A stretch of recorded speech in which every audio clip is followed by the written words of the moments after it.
All right, let's get this thing rolling. One, thanks all of you guys for actually showing up and not just hitting yes and not coming, which I know you've all done. So this is Will, who's Peyton's husband, and he, we got connected through Peyton, and he kind of explained the whole VA loan process, and obviously I'm probably the perfect example of the person who knows absolutely nothing about it. So, yeah. So we thought this would be something super useful for all of us to, kind of get up to speed, and if you know something, great. If not, even better. So I'll let Will go from here. Thanks, James. Ian, thank you for making it. I'm glad that I now have two mandated members. I have my wife and my A&S swim buddies that had to come here. Obviously, Peyton and I have been together for a long time. Ian and I have had extra interesting bonding experiences together. But thanks for joining me today. I'm Will Roberts. I'm the partner in military lending at UMortgage. And Jake and I were just joking. It's funny, you give a Marine and a Ranger some tech and we can't figure it out. That's my face.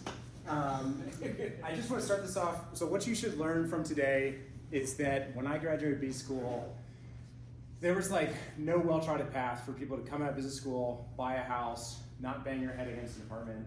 And what I want you to learn from today, if you're first year, second year, whatever, is kind of learn from my mistakes. And I can already tell you they're making the right choices because this is New York. Obviously, there's some great spots. That's my son at the Equinox getting a pump in. That's us in Central Park around Christmas. So you're making the right choices because this is Philadelphia. This is what I experience every day. This is our version of Central Park. I can tell you that which one I'd rather have. It's not this one. So you're already making the right choices. So started from the bottom, now we're here. I'm from New Orleans. I went to the prep school because I didn't take physics or calculus in high school. Who would think you need those, right? Naval Academy, graduated as my class president in 2014. Marine Corps for just under 6 years as a open source intelligence officer. Started Painter with a couple other vets. Then realized I knew nothing about the business world. Went to Wharton, was an investment banker for a year and a half at Allen & Company, which was cool. Again, realized I knew nothing about the business world. And founded my own private equity firm, which is real estate centric, called Robertson Company. And then Veterans Alliance. And that actually started about 2 years ago with my now business partner when I wanted to buy a big house and how was I gonna do it, right? And so we decided to found the Veterans Alliance. Veterans Alliance is 12 vets, 11 of us are service academy grads. And to a person, we've all gotten screwed over using the VA loan. And we just figured what's a better way than us being veterans founding something that's for vets.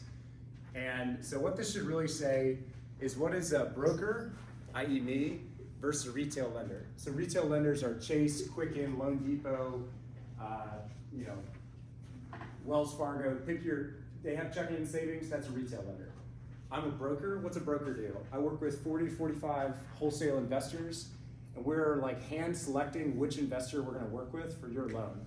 So these men and women are trading billion-dollar blocks a day, and we're coming in and saying, hey, I got a vet with an 800 credit score, went to Columbia, and he or she wants to buy $1 million house. Can you do it at 7.25? And they're like, yeah, we can do it at 7.25. I'm like, hey, actually, UWM just gave it to me at 7 1/8. Can you beat them? Oh, we can go 6.85. So it's pretty cool because we get pricing authority instantly because these guys are texting me and bothering me all day long trying to transact business.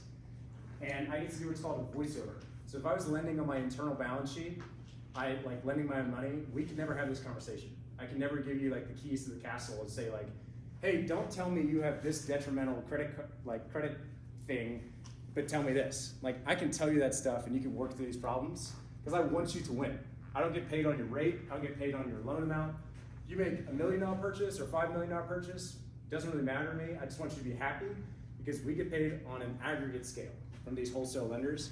And so every time that you transact, it's good for me, it's good for you guys, you're getting a better rate. And you know what they say in gambling? House always wins. If I'm lending you my money, you better be damn sure I'm gonna get the highest interest rate possible for that day. But I'm there to make sure that you guys get the lowest interest rate possible. So truths about VA loans. So I get calls all day long from our friends, other patriots, military, active duty guys and gals. And it's hey, the VA is gonna loan me money. Full stop. VA doesn't loan you money, VA is guaranteeing 25% down. So on a conventional loan, you're gonna put down between 5 and 30%. Anything above 20%, 22% actually, you don't pay what's called PMI, private mortgage insurance. All the VA is doing is guaranteeing that for you. And so it's a win for you. Obviously you come to the table with as little as $0, sometimes actually negative, and we can talk about that later. And it's a win for the bank because they're lending 100% loan to value on your asset. So that's why you're seeing instant reduction of your APR based on like a single family normal conventional loan. You see about a 0.4% reduction from market rate. Another thing, hey, I bought a VA loan when I was in San Diego. Can I buy another? Hell yeah, you can. You can buy as many VA loans as you want. In New York City, county limit's 1.2 million. What does that mean? It doesn't mean that you can buy one house that's only 1.2 million. That's a common misconception that people that don't do this job every day tell people like you. That means that you can buy 10 $100,000 or $120,000 houses or one $4 million house. Makes no difference to the VA. They're going to underwrite or rather guarantee one big loan or multiple up to the limit. You can also have those active loans at the same time, which means like you could have one, a year later buy another, a year later buy another. This is how you start that house hacking stuff, which again is a useful thing, but again, it's got to be your primary residence. This is a big one. You can buy a condo with the VA loan. Obviously in New York City, we have co-ops, condos, townhomes. I'd love for someone to buy a brownstone, but the real thing that you should be looking at if you're moving to New York City, like when Peyton and I started this search, we were using one of those retail lenders and I was like, hey, I want to buy a condo and I want to spend $2.5 million. They're like, oh, you can't buy a condo and you can only buy up to 1.2 million. I was like, all right, you're a loser, I'm not going to talk to you anymore. Then I found this guy Patton, found out you can do a condo. You just have to get approved by the VA. And all the VA does, it makes sure that the condo association doesn't have a first tier lien, which means that in a co-op, the co-op owns the building. They get to decide when you sell it, who you rent it to, all that stuff. If you're paying cash outside the VA loan, co-ops are garbage. Like, you just can get in really sticky situations. I would highly suggest it against that. That's why you're seeing a lot of co-ops being wrapped into condo associations. Much better. You own part of the building, you own your space, you decide what you want to do with it as long as it's within the regs, right? Like you can't sell it to like, I don't know, a weed growing operation. You can buy a fixer-upper. Peyton and I just bought a fixer-upper. There's these common things like, oh, no chipping paint or no bad electrical. That's all BS. You can buy as much of a fixer-upper as, we literally did a loan on a house that had burned to the ground. So like keep that in mind. Basically, any property you find that needs some work, that's a great win for you. So let's say it's $1 million loan. You buy the house for $750, we give you $250 grand in cash, or we put in an escrow account. Your contractor draws off that through your renovation project, which is great because you're getting, let's say, 7.25% on a $1 million loan instead of 7.25% at $750 and then 14% on $250, or whatever construction loan you're going to go find. You hear a lot like, oh, the VA, like the vet doesn't have skin in the game because he or she's putting zero down. And it's like, man, that's cool. You don't have any skin in the game when they were in Iraq. But like, I guess now they don't have any skin in the game because they want to use the only loan they've earned, right? So you can do earnest money and down payment. Shit, if you're buying $1 million house, you can put $1 million down. It makes no difference to me because I'm going to hand you a check on closing day for $1 million. So that's just a way to work. Unfortunately, in the New York area, you get a lot of sellers that are used to cash offers and all this stuff. If you have the cash to transact and you need that to transact, do it, and we'll figure it out on the backside. Many items can be waived, and the only thing that's not waivable is an appraisal. We'll talk about that. But inspections, contingencies, all that stuff is waivable. If you're in a market that's highly competitive, like we're in Greenwich, Connecticut, we waived everything other than the one mandatory thing, which is federally mandated on any loan. It's an appraisal. The house has to appraise for what you're buying it for, but even there's some ambiguity, which I'll talk about. But we can, again, like you can get it done. There's no size limit. You get approved for $4.5 million single family townhome in Brooklyn, sweet, zero down, good to go. And this is the biggest thing that I want you to remember. Don't ever let someone that sucks at their job, i.e. not me and my team, tell you that you should not use the VA loan because that person's full of shit and they're probably trying to earn extra money off your loan. Keep that in mind. If they're telling you like, oh, conventional's better, what the hell is conventional better? You're gonna put 20% down, even if it's 5% conventional, put 5% down, pay PMI. not the way you want to do it, at least in my opinion. Keep that money in the market. Last year we earned what, 24%, 25% if you're in S&P. Do that all day. VA loan eligibility. All of you in this room serve either active duty or on reserve duty enough time to make it into school. So basically you have enough time to do this loan. The first thing that we would do is you would call me. I would have you fill out your social security number and your date of birth. I would pull your certificate of eligibility, which looks like this. So this is when I did Chesty Puller's loan in DC. Big dog wanted to buy a $4 million house, right, at 8th and I. I was like, all right, Chesty, you got it. So what does this mean though, like when you look at this?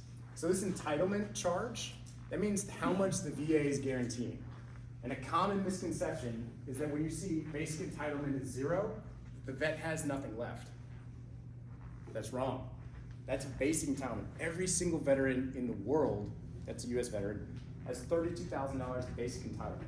Once you use more than that, so Chesty here used $1 million, that basic entitlement is gone, but you still have supplemental entitlement.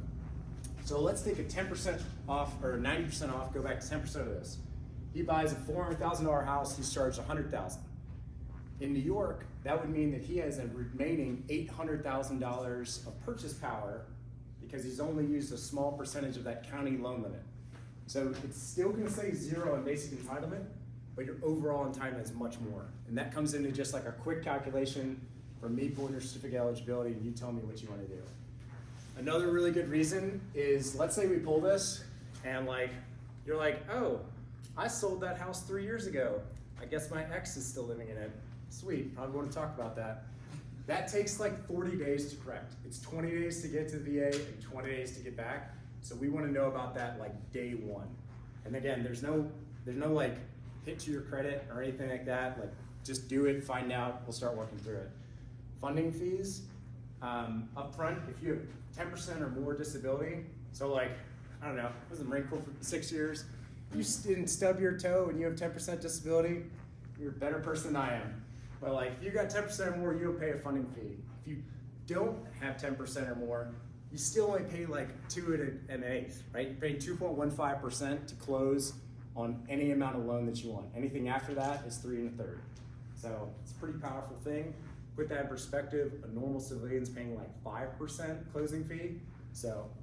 Can I just flag that if you do not have a disability rating, go apply, Yeah. get your 10%. Yeah, that's a great.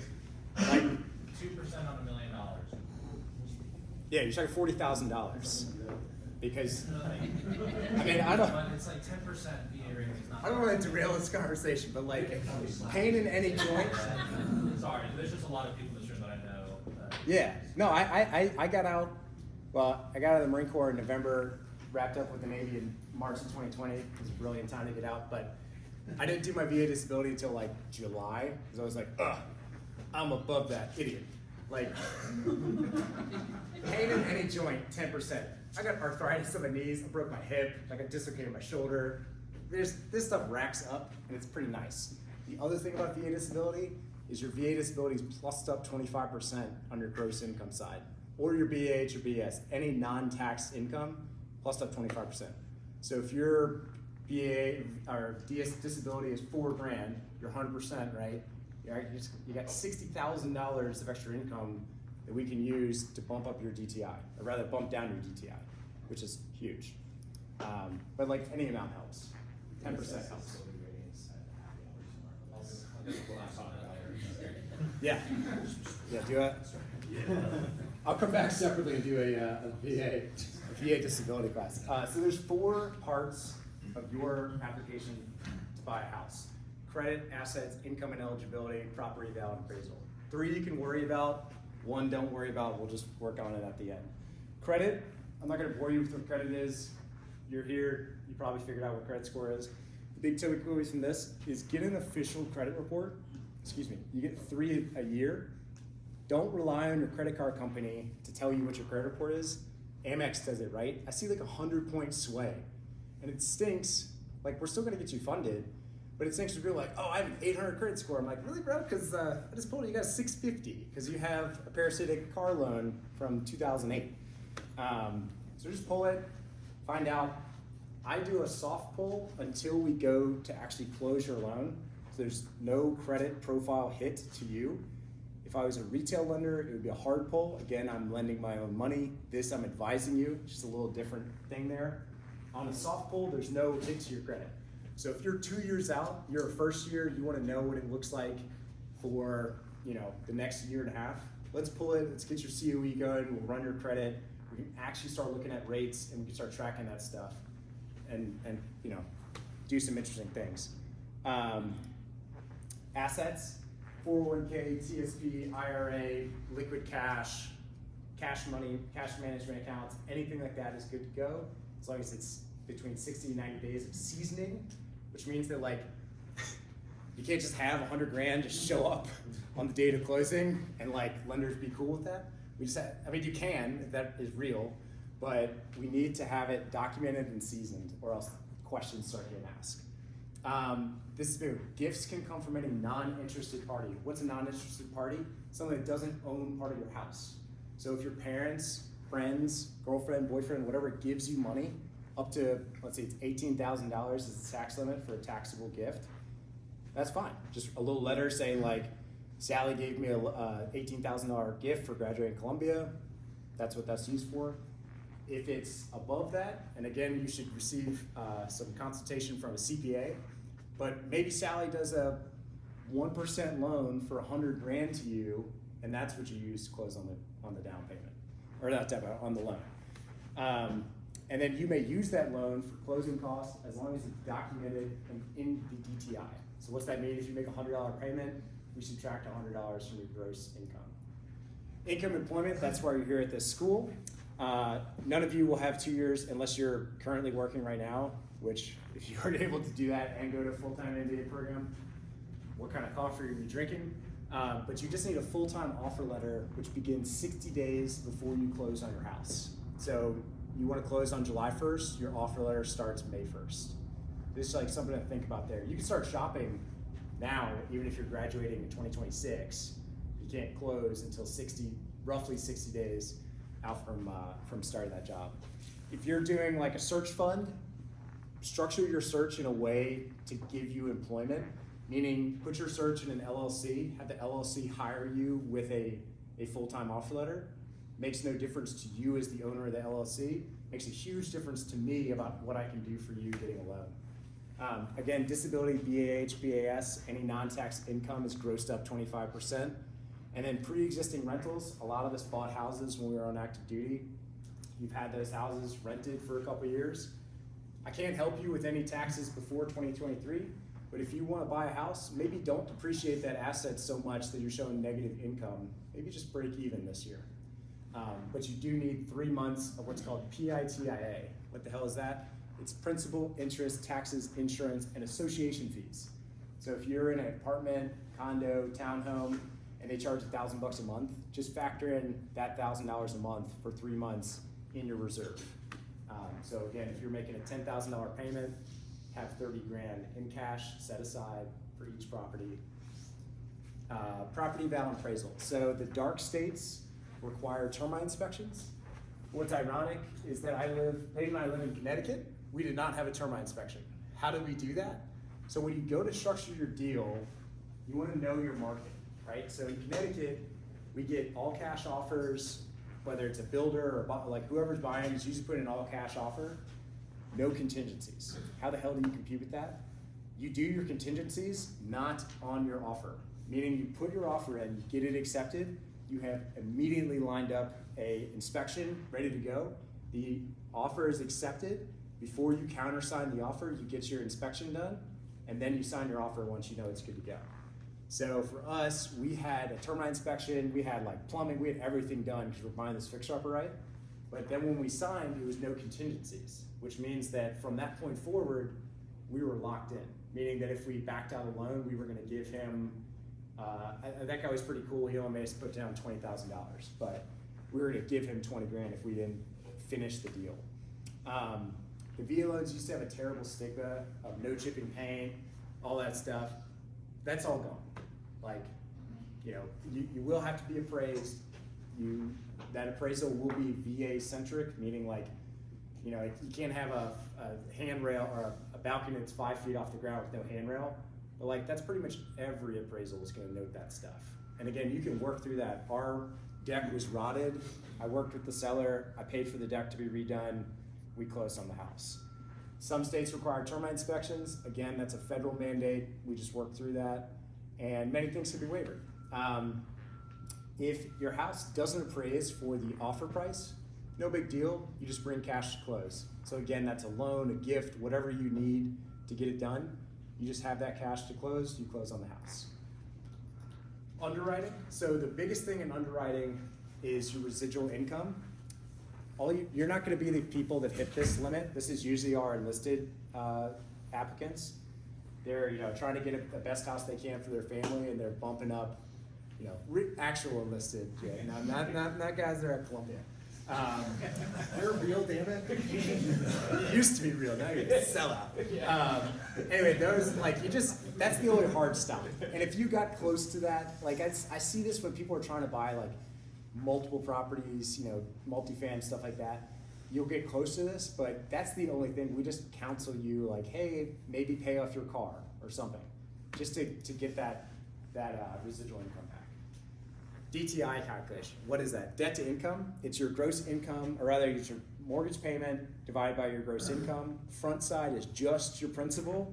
Back side is everything: principal, interest, taxes, insurance, and any like loan payments, student loans, car loans, stuff like that. Manual underwriting is a huge thing. So this is where I get to say to someone, and I love briefing vets from MBAs, because I get to say like, hey, this is Peyton. She's gonna go work at Google. She's gonna make $175. She's gonna make $100,000 in bonus. Her husband is unemployed and a loser, but that's all right. She's got 800 credit score. She's got some disability. And that underwriter should be like, wait a second. She's making another $100,000 that isn't on this credit profile? I'm like, yeah. And they're like, oh, so really she's got like a 35% DTI.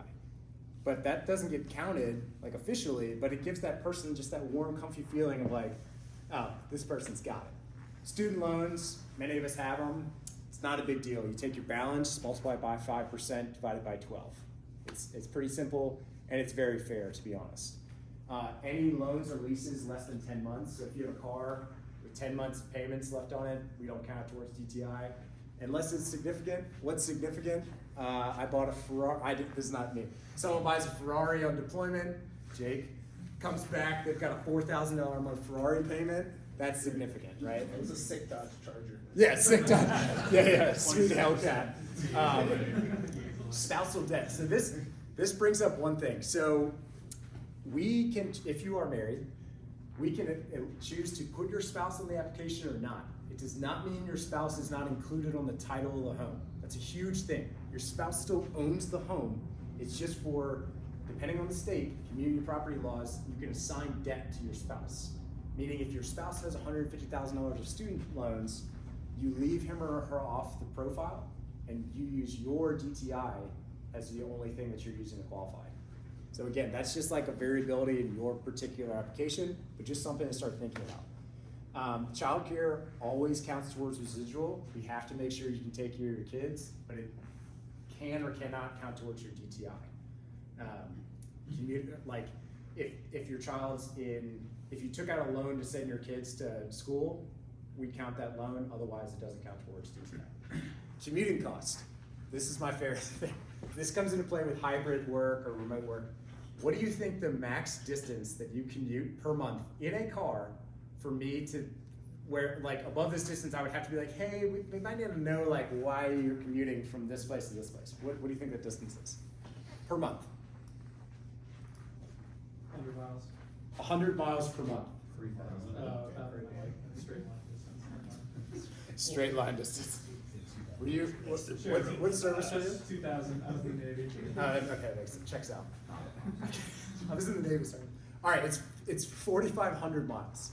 So if you're driving 54,000 miles a year, then I will only be like, hey, maybe I need a letter explaining why you're living in New York and your job's in Miami, or vice versa. Or like you're living in Denver and working in San Francisco. That's the only time that comes into effect.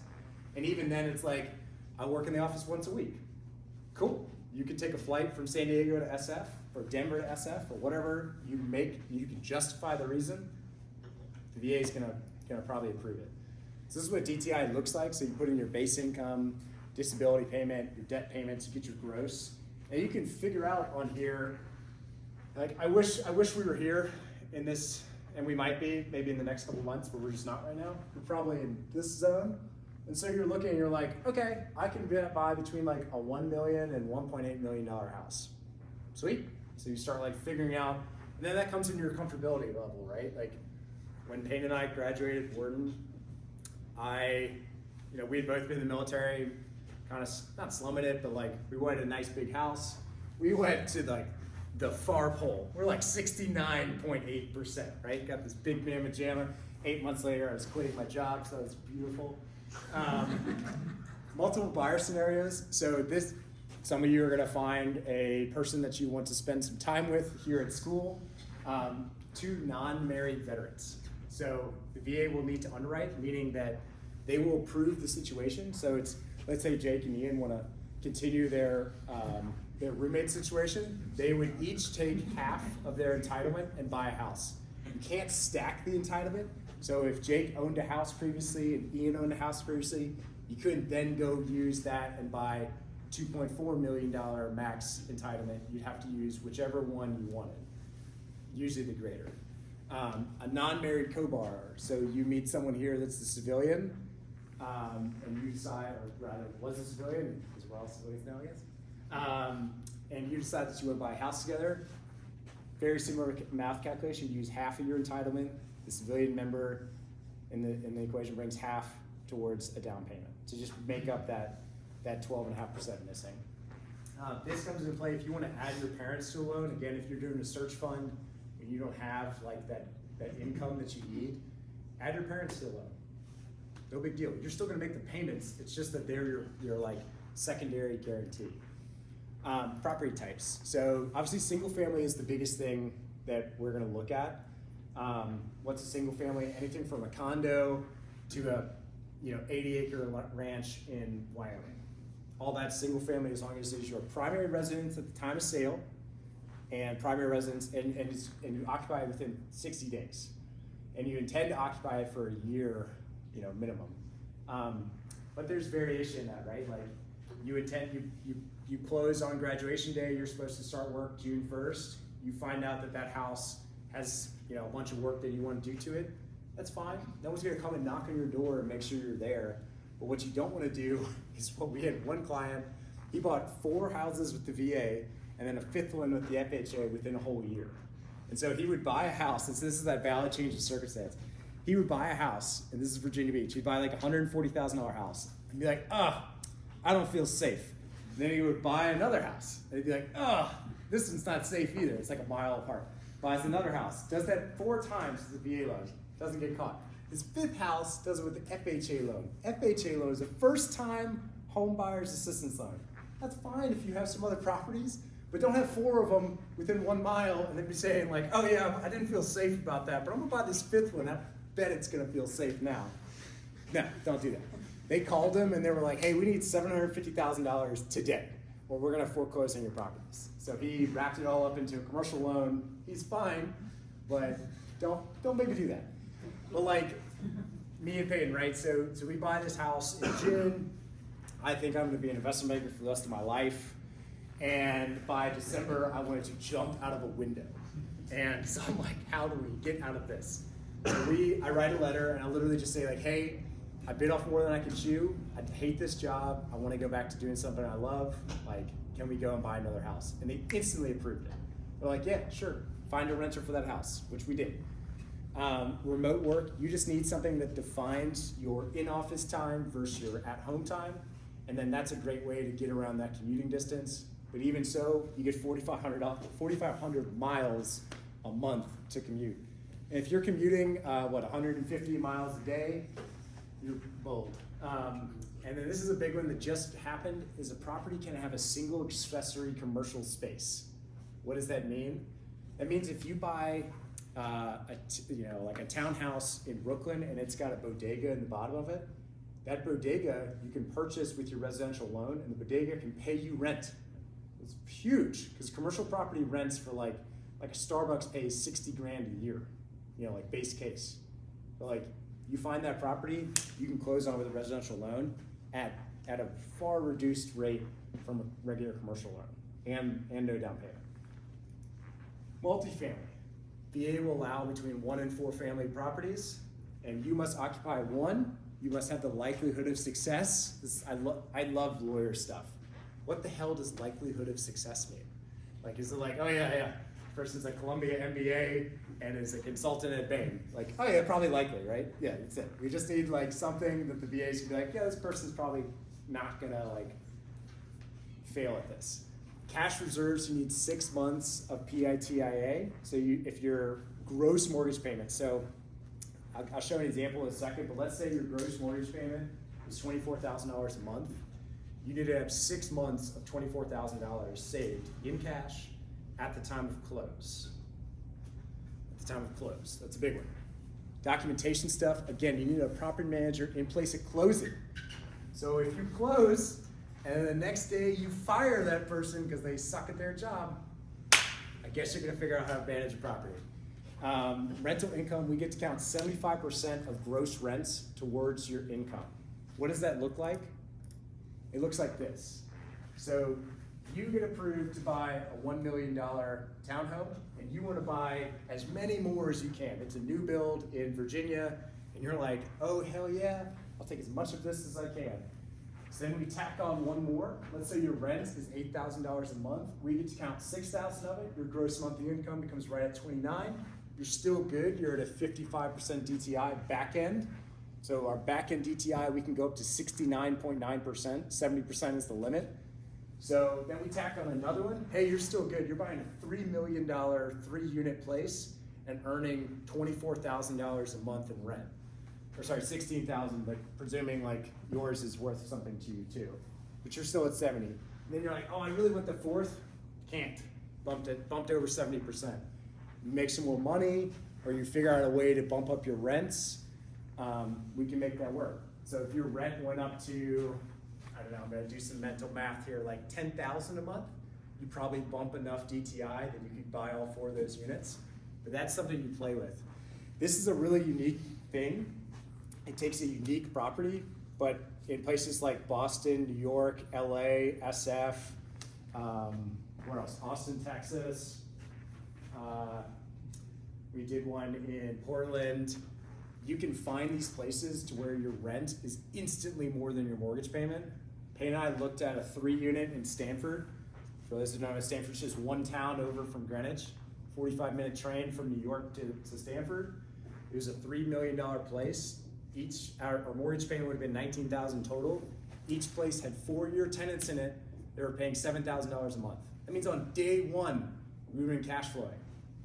Sometimes we look back and we're like, damn, maybe we should have done that instead of living in this damn fixer-upper. But it's fine, it's gonna work out. At least that's what we keep telling ourselves. And this is what that math looks like on that same DTI calculator. So on the single family side, you get approved, your upper end is $1 million. It's about 3.3 times that for your multifam. Like some things you want to think through are like, do I really want, is that extra income like really worth it to me? Do I really want to manage people and like do that? That's up to you. I can tell you that the decision for us was we have 2 kids. Peyton's obviously full-time in school. At that time, I still was an investment banker. It's just a lot, right? Like your plumbing goes, like your incinerator goes bad, your toilet stops working, like all this stuff is just stuff you have to deal with. So you just think about that. Like, yes, it's an awesome buying tool, but like at the end of the day, like do what makes sense for you. And so that's when I love to talk about my thing or our thing. So we were like, we got approved for 2.85 because at that time we were making a ton of money. And we're like, what is the biggest house we can buy? So we buy this $2.725 million townhome, which is it's a really nice place. And March of 22. So this is one thing. So we go under contract in March of 22. We didn't close for 3 months. How? Because the person selling it was a school teacher, and she didn't finish school till the end of May. So that actually gave us a leg up. So like, I'll go on a tangent here, but find out the first rule of negotiation, find out as much as you can about the person that you're buying the house from. Or if they're a teacher, like you know when their schedule ends, time their thing, if that's what they want, right? Her biggest thing was that she didn't want to move until she finished school. And the person that technically offered more money than us was gonna make her move out before that. So to her, the, whatever it was, $20,000 difference between our loans or our offers wasn't enough for her to say, I'm gonna go live in an apartment. So what's that house look like now? As of this morning, it's worth 3.2 million on Zillow, which like, I'm gonna assume is good. If it is good, I mean, I'm also a broker in that market, so like, I think that is pretty good. We have a 10.6% annualized return. That's pretty sweet. PITIA is just under 15,000. We rent it for 17,000 a month at a 36-month lease. That means we're renting at 6.4% cap rate. So to put that in perspective, normal cap rate nationwide is like 5%, maybe. 4-year ROI for my private equity fund is 50% over sunk cost. That's pretty nice. And then if and when we sell it, when this lease is over, we'll walk away with $450,000 in cash. And people are always like, oh, well, that's because you're renting it. It's like, okay, well, had we stayed in that big house for 4 years, we still would have walked away with like 100 grand. So it would have made way more sense because our sunk cost on that, even though our payment was 15 grand, our sunk cost was like $9,000. And when I was looking at the math, I couldn't find a single 3-bedroom place in New York City for 9 grand that I actually wanted my family to live in. So I was like, 10 days a week, am I gonna buy this beautiful house 40 minutes away from New York City, put my family in it and actually like enjoy some life? And that's just something you wanna think about. Your sunk cost is really your interest, insurance, taxes, and any association fees. Principal, you're betting on the house either increasing in value or staying the same, and your net present value calculation is, can I do something with that money that earns more and is worth more to me than owning that house? And for me, for us, I can tell you that a nice place to go to is the #1 priority. And if that is for you, like, that changes the whole metric. I'm not about to spend 9 grand in some shithole apartment and like, you know, give it to someone else. Like, I'll take the bet on the real estate market. So now I think we'll do a little case study. In that there's some questions, some Q&A stuff. Ask me anything basically. Also, if you want to just ask them out loud, you can totally. And I'll answer those questions, and we'll run through the case study, kind of show you guys how I would go about picking whatever market you choose, whatever price you choose, stuff like that. Can you, like, if you get a multi, can you do these in an LLC or that be in person? So you would close under a personal loan and then put it under the LLC. The only stipulation then is then you would not be able to refinance the loan unless you did in like a conventional refi. So you wouldn't be able to put it in the LLC and then refi as a VA loan, if that makes sense. Because the VA loan is for you, just you. But if you're satisfied with the rate, do an LLC. Another way to do that though, to get the same kind of legal protection, is have it managed by an LLC and have the LLC sign all the paperwork. So in our rental, the LLC manages it. My real estate license is tied to that. But like, even if I wasn't a broker, I would have it tied to that, or have the LLC manage it. And then all the papers are signed by Millbank Manor LLC instead of me. So if there's ever an issue and someone gets litigious, they're going after the LLC and not me and our assets. Does that answer your question? Yeah, so for how difficult or is it to do like a refinance, like something you own outright? It's not. With the VA loan particularly, it's really easy. Is it 70 or 80% of appraised value? Up to, so you're talking about a HELOC or a cashback refi. Yeah. So cashback refi in a VA, you can do 100%.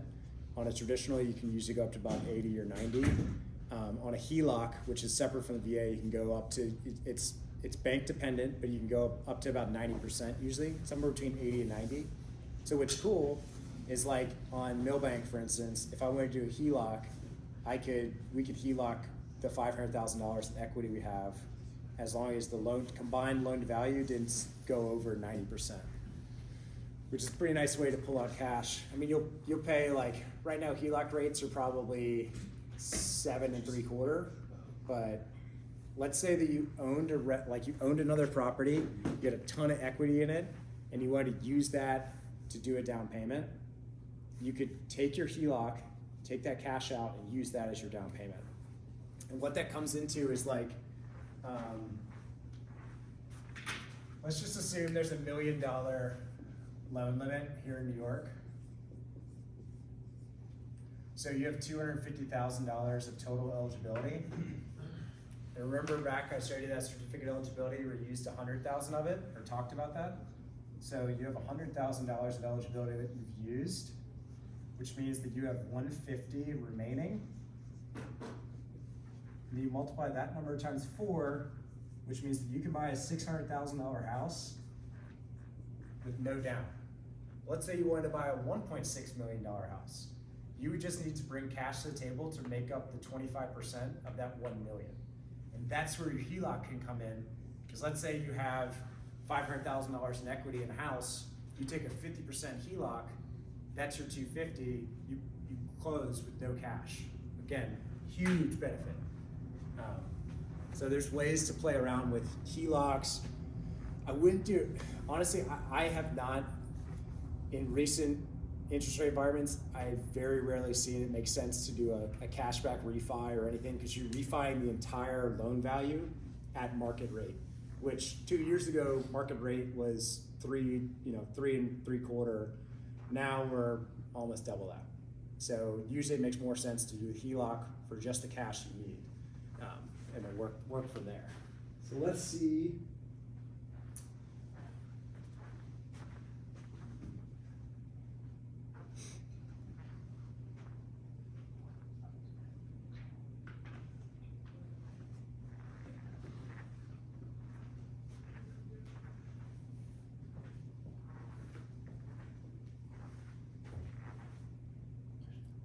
All right, so New York City won out.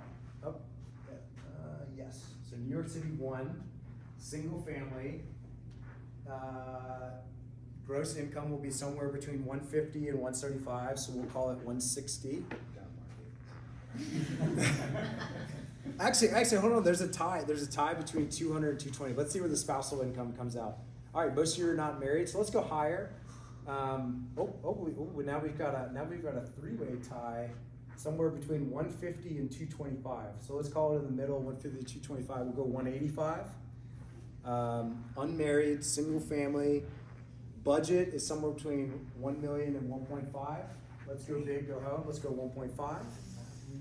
Top questions. Do you want to do the questions now or the case study now? Case study? Let's do the case. Case. All right, we'll do the case.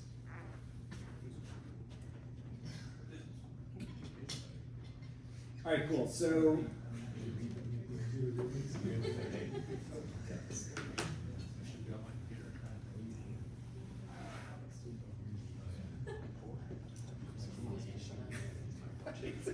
all right, so first thing you want to do, so what did I say? We're making 185 base. Your spouse isn't employed. I didn't ask about VA disability.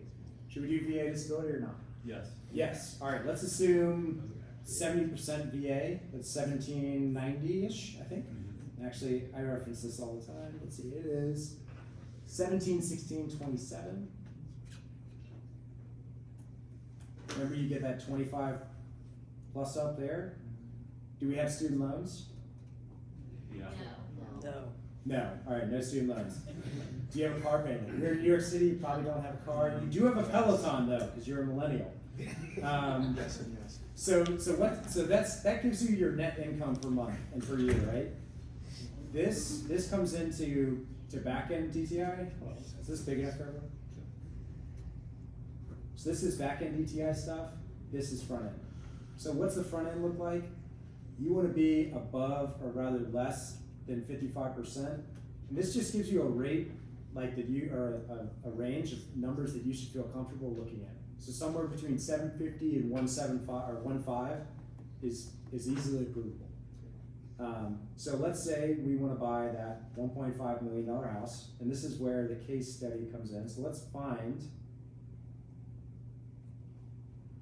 Are you gonna send that to us, that incredible document of glory? No, this information is a one. Yes, I'm gonna send it all to you. And all the recordings and everything, I'll push through Jake or Peyton, call my wife, my business partner.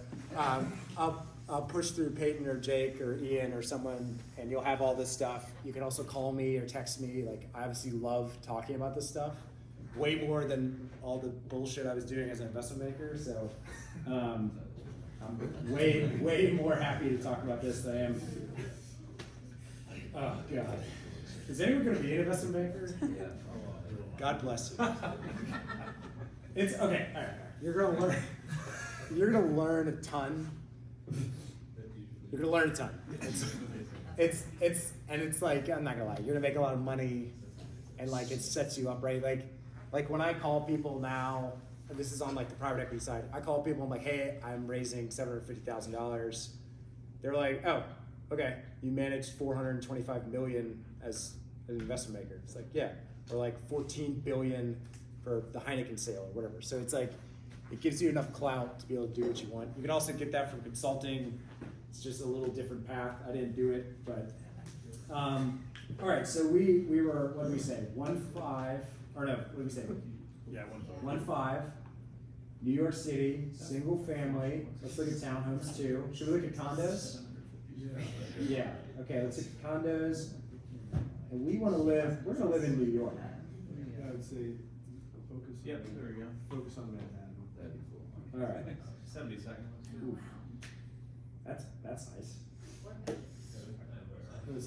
So New York is an interesting one, and for New York, usually I would recommend Zillow, but for New York particularly, I would look at Street Easy. And why would I look at Street Easy? Because you can subdivide by condos. Because what's going to happen here is you're going to come here, you're going to click on this, and I bet this is a co-op. See? Co-op's no bueno, because they classify it the same. But in Street Easy, you can look at this. So let's go 1 million.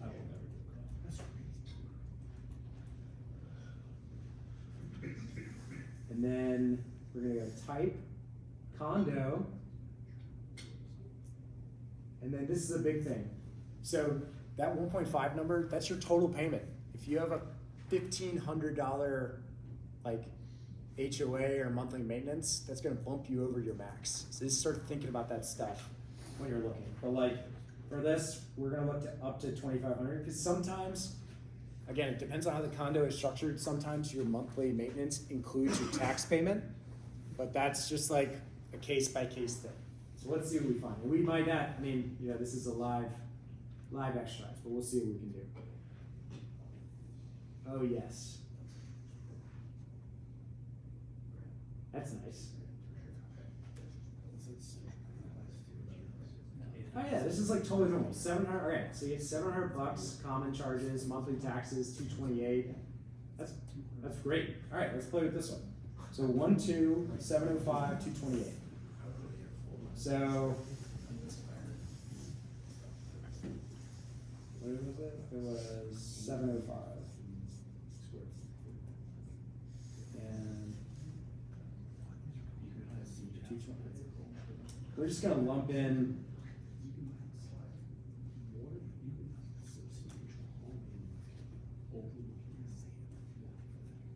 And yearly insurance. So insurance is an interesting one. That's probably a little high because this is a condo. So the way it works with your condo is that your interior space you will insure. Your exterior space gets insured by the condo association. And that's, again, it comes into just like some knowledge about the market, but